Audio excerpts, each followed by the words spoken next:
مباشرة بالأخبار. الأمير وليد بن طلال دعم جديد لسعودي، دعم جديد ل يعني استمرار دعم الوليد بن طلال في أكثر من مجال على مستوى الأندية، مستوى الرياضيين. اليوم يستقبل الكابتن سامي الجابر. ما أعتقد أنه أن دعم مستغرب على الأمير الوليد بن طلال. تعودنا، أنا بالنسبة لي أتابع الأمير الوليد بن طلال تبرعاته للأندية من عام تقريبا 87-88 ميلادي، تزايد هذا الدعم تقريبا من نهاية التسعينات، وحتى اللحظة هذه بمعدل أسبوعي لا يوجد أي اتحاد رياضي في تابع للجنة الأولمبية السعودية إلا وشاهدنا الأمير الوليد بن طلال يقدم الدعم. لم نشاهد 153 نادي، أعتقد جميع الأندية السعودية 153 وصلها دعم الأمير الوليد بن طلال ماديا معنويا، أيضا حتى بالسيارات والحافلات اللي تنقل اللاعبين. هذا الدليل على أن الأمير الوليد بن طلال عنده إحساس وعنده مسؤولية، أستطيع أن أسميها مسؤولية اجتماعية من الأمير الوليد بن طلال فيما يخص دعم الأندية السعودية اللي بحاجة. يعني أنا أتمنى من جميع رجال الأعمال اللي أمثال الأمير الوليد بن طلال أنهم يتقدمون ويشاهدون، يتعلمون، يكون نموذج لهم في مسألة الارتقاء بالرياضة السعودية. الأمير الوليد بن طلال في وجهة نظري رمز من رموز الرياضة السعودية. أنا بالنسبة لي أشوفه. ليش؟ لأنه خيره ما واصل جميع الأندية السعودية. بالنصر والهلال الأخيرة كانت المنافسة في الاتجاهين. طبعا أنا وجهة نظري في هذا الموضوع كنت أتمنى حتى الأندية الصغيرة يعطيها، يعني الأندية أقصد في دوري المحترفين، لأن حتى الأندية المحترفين كانت تعاني أكثر. الهلال والنصر ما شاء الله عليهم أساسا يعني المادة ما أعتقد أن عندهم مشاكل مادية.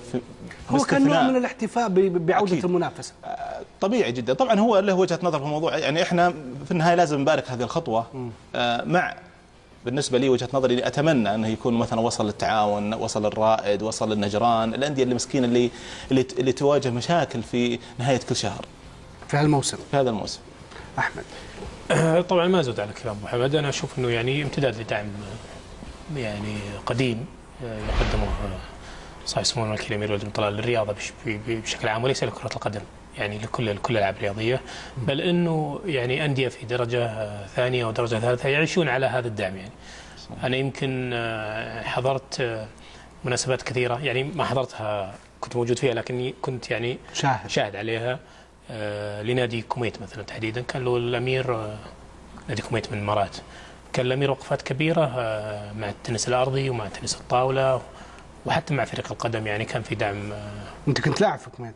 اي كنت لاعب. جبنا لك مرة هدف، كان هدف عظيم قبل الإصابة. يعني كانت حلقة من الحلقات اللي يلا فات عليه الاحتراف. اي والله، حتى الاحتراف كان الحين ملايين، كان الحين محل الرياضة يعني. بدل نايف عزيز على الأقل. فأنا أشوف أنه يعني في أندية فعلا تعيش على المكافآت أو الهدايا اللي يقدمها سمو الأمير وليد بن طلال، لأنها مش بالنسبة لنادي يعني في درجة ثالثة. كان يفرق معاكم أنتم بهالموضوع؟ يفرق. يشوف يعني أنت في كوميت الوليد بن طلال مثلا يقدم لك 120,000 150,000 ريال، أنت إعانتك من الرئاسة كلها ممكن تصير 250,000 من الرئاسة أقل في السنة، لا حسب بطولاتك يعني.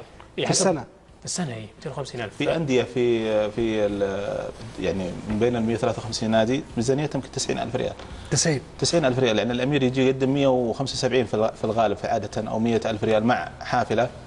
تروح شوف الحافلات اللي موجودة في الأندية المسكينة هذه اللي تحت الدرجة الثالثة، يعني شيء مخجل الصراحة. لكن مثل هذا الدعم أنا بالنسبة لي يعني من منطقة سدير أشوفه دعم نادي نجد، نادي المجزل، نادي الفيحة. وهذا الشيء يعني أعتقد مثل الأندية هذه يعني تحتاج للكثير من هذه التبرعات.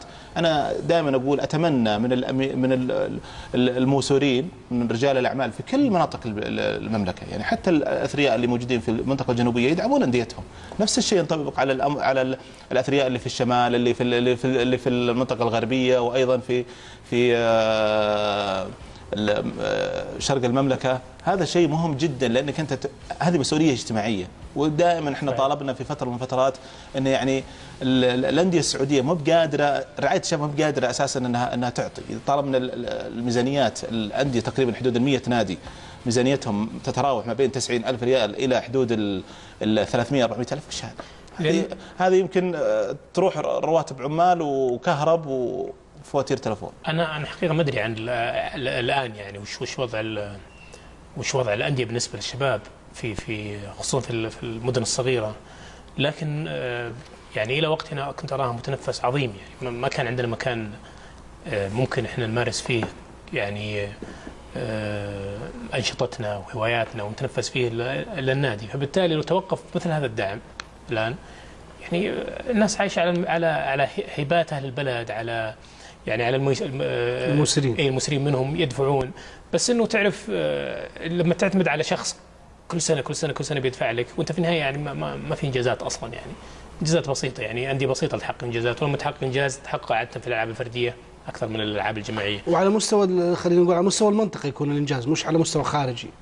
يصير على مستوى المنطقه، لا واحيانا على مستوى منطقه الرياض، بس انه يعني مش على مستوى خارج المملكه. لا لا لا لا هي ما توصل يعني الا في حالات نادره، لكنه هو امانه يعني ما اذكره جيدا، ما ادري عن المكافآت تضاعفت او قلت الان اللي يقدمها سمو الامير، او هل هي تفي باحتياجات. كم اي درجه؟ المناطق الثالثه في المناطق. اي الثالثه، فوقتها كانت المكافاه تفرق كثير، يعني تسدد ديون، تساعد في سداد رواتب عاملين او مدربين في النادي، مدربين اجانب عاده يكونون من الجنسيه العربيه يعني. فبالعكس انا يعني هذا جزء من المسؤوليه الاجتماعيه، وانا اتمنى انه يستمر هذا الدعم على كل الاصعده، سواء الدعم المادي او الدعم المعنوي كما هو حدث في زياره الكابتن سامي الجابر للامير وليد بن طلال، او حتى على مستوى الدعم الاعلامي يعني للرياضه بشكل عام. طيب ايضا يعني مهم جدا ان لا يكون الدعم مرتبط بالانجاز. الانديه الدرجه الثانيه والانديه الدرجه الثالثه مو بالضروره انها تحقق منجز، انت لازم تدعمها اساسا حتى تقوم بواجبها في المنطقه اللي هي فيها او في المدينه المحافظه اللي موجوده فيها. ف يعني من الخطا بس مو المفروض بس الوليد بن طلال الامير. لا ما بتكلم عن الوليد، انا اتكلم على اتكلم عن جميع الجهات. يعني اشوف مثلا نادي الوشم قبل فتره. انت تعتقد انه هذه الانديه دورها على مستوى المنطقه خلينا نقول كمكان لتجمع ابناء المنطقه لممارسه نشاط رياضي اهم بكثير من مساله انه يكون نادي منافس؟ او اجيب لك كمثال صحيح. نادي الخلود في اذا ما غلطان في الرس، نادي الخلود ونادي الامل، واحد منهم متميز مره اعتقد انه نادي الخلود.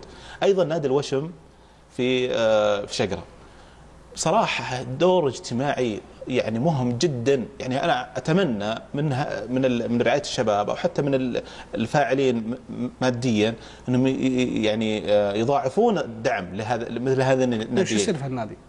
كل شيء على مستوى المدينه، على مستوى شقره، كل حاجه. يعني تجد عندهم لجان متخصصه في مساله يعني تجميع الشباب وممارسه العاب مختلفه، مو بالضروره كره قدم. يعني احنا مشكلتنا نظرتنا ان لازم يحقق انجاز عشان اكافئ، لا مو لازم يحقق انجاز، انا يهمني انه قاعد يقوم بدور.